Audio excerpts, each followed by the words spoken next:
Hey, what's up you guys, it's Connor, and today I'm going to be continuing my 2016 reading wrap-up with books 121 through 125. If you guys have missed any of my previous wrap-ups, they will all be in a playlist linked down below, and you can go and check that out if you want to. The 121st thing that I read in 2016 is going to be And Every Morning, The Way Home Gets Longer and Longer by Frederick Bachman.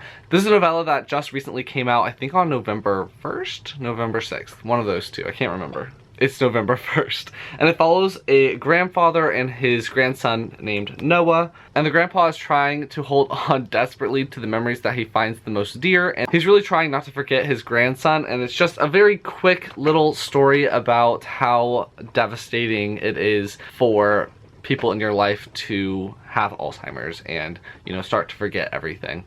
I did a non-spoiler book review for this, so I'll leave that up in the card symbol and you can check it out. I cry a little bit in that review, so if you want to see me cry, check that out. The next book I read is A Man Called Ova by Frederick Bachman. I was really on a big Frederick Bachman kick. I still have one book left by him that I need to read. This one follows a man named Ova, and he is a very cranky old man. He's lost his will to live, and so he just wants to end his life, see his wife again in the afterlife, but he has many run-ins with his neighbors that keep him around a little bit longer and a little bit longer. So I really loved this book. I ended up giving it 4 stars. I think Frederick Bachman's writing is incredible. These books are originally written in Swedish and then they're translated by Henning Koch, and he does a fantastic job. It just really sucks you into his characters and you just start caring about them a lot. This one took me a little bit longer to care about him than any of the other books I've read by him, but I love Frederick Bachman, so. I did a book and movie review on this as well, so I will leave that in the card symbol and you can check it out. But I gave this one 5 stars and this one 4 stars. I don't think I said this one. The next book I ended up picking up is Six of Crows by Leigh Bardugo. If you guys have not heard of this book, I do not know where the heck you have been. It follows a group of 6 characters and they team up to accomplish a goal that they figure out at the beginning of the book. This is described as a heist, and I don't think it's technically a heist because they're not actually trying to steal anything.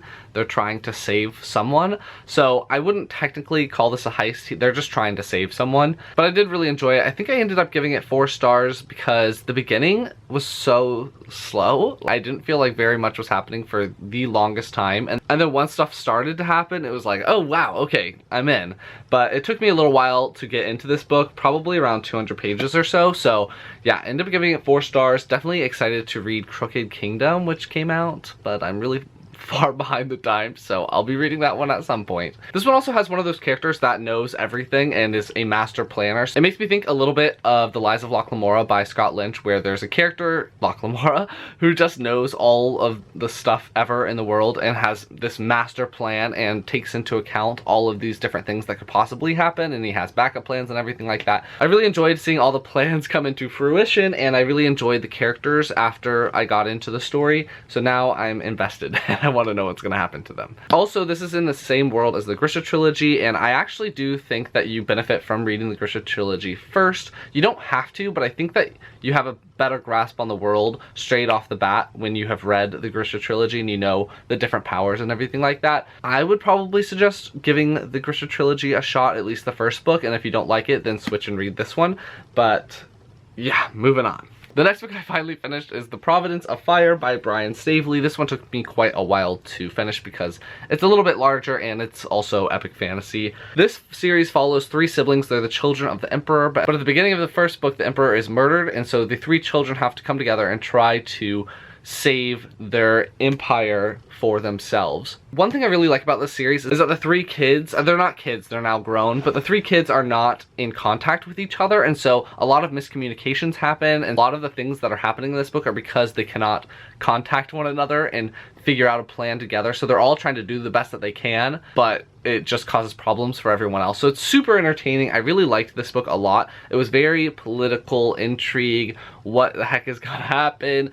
All these different forces and different sides are starting to take place, and this book actually really explored the magic system a lot more, so I really liked that as well. I ended up giving this book 4 stars, I believe, where I gave the first book 4.5 stars because I read that one so fast. It was so entertaining. This one was a little bit slower of a read, but I still really enjoyed it, and I recommend the series so far. I have not read the 3rd book yet, so I don't know how it ends, but I can't imagine it ending poorly. And the 125th thing that I read in 2016 is Fairy Tale Volume 14 by Hiro Mashima.